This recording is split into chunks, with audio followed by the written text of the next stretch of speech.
everyone, this is Maki. I Am Branded Orphans has reached its 10th anniversary. The film Wolf's Hunt is about to be released. It's a film made from the story originally included in the smartphone game. At the same time, a brand new story will also be released. It is set to follow Mika's Yuki and the others. Details have not yet been revealed, but it appears to depict events that took place during the TV Annie's timeline. This time, let's take a look at the newly released promotional video. When it comes to Wolf's Hunt, I'll make sure not to spoil the ending of the story. Before we dive into the main topic, I have a quick announcement. On my channel, I'm recruiting supporters through memberships. For just 99 cents a month, you can get a name badge and comment perks. Alright then, let's begin the analysis. The Wolf's Hunt story is set on Venus. Mika's Yuki and his friends lived on Mars. In fact, the terraforming project on Venus began before the one on Mars. Environmental development was carried out by transporting superheated gases from Venus's atmosphere to Mars. Using the hot gases from Venus to balance the cold environment of Mars meant that both planets gradually became habitable for humans. However, Mars developed economically ahead of Venus. Consequently, Venus lost much of its economic value and was abandoned by the major economic sphere. The protagonist Cal-re-A is a 13-year-old boy.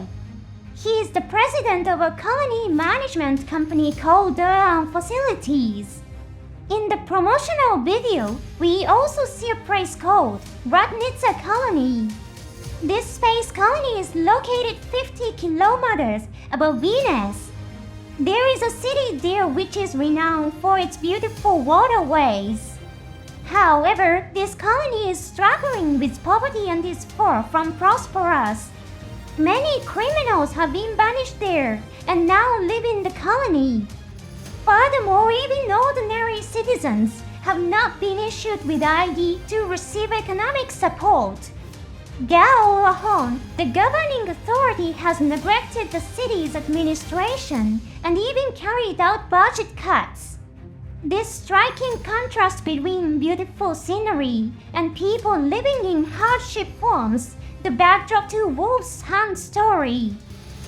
One day, Cal-re-A finds himself taking part in a mysterious race known as the Wolf's Hunt. It's a treasure hunt to find what are said to be the treasures that humanity lost in ancient times. The prize money for winning is so substantial that it would be enough to purchase an entire space colony. Cal-re-A sets out with the dream of buying Radnitsa Colony and turning it into a prosperous nation where many people can come together and thrive.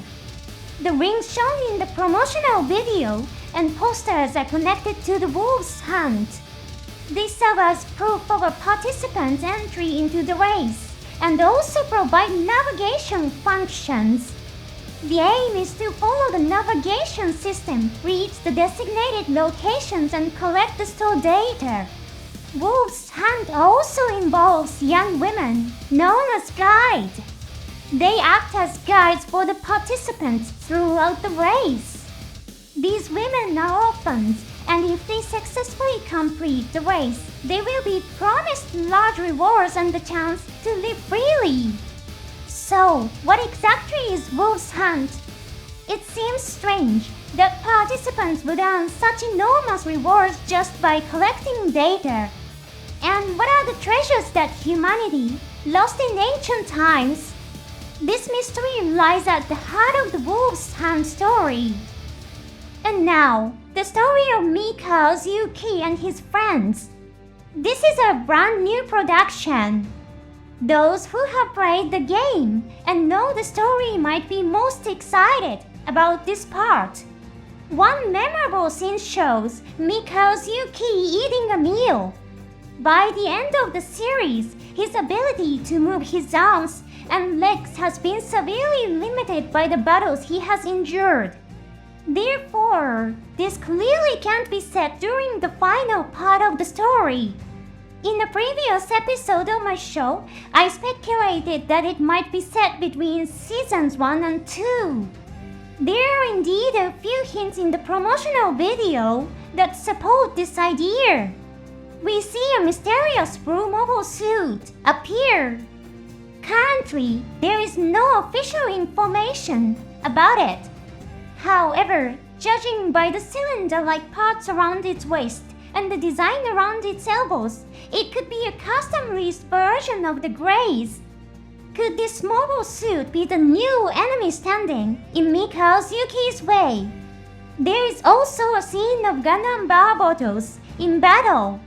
Let's take a closer look at its movements. While firing flames from its waist thrusters, it braces itself with its arms and spins, kicking up dirt from the ground to obscure its view of the enemy. In that scene, Bar Bottles is equipped with a katana-style weapon. By the end of Season 1, Mika's Yuki has learned to wield it properly. Rather than relying on the weapon's way to defeat the enemy, he masters the technique of cutting by adjusting the brace angle and speed. Throughout this battle, Mika's Yuki grows significantly, learning that fighting isn't only about power, but also about skill. The moment when he uses his thrusters to raise a dust cloud and hide from his enemy is a clear sign of how much his techniques have evolved. I'm really looking forward to the film's release. It will premiere in Japan on 31 October.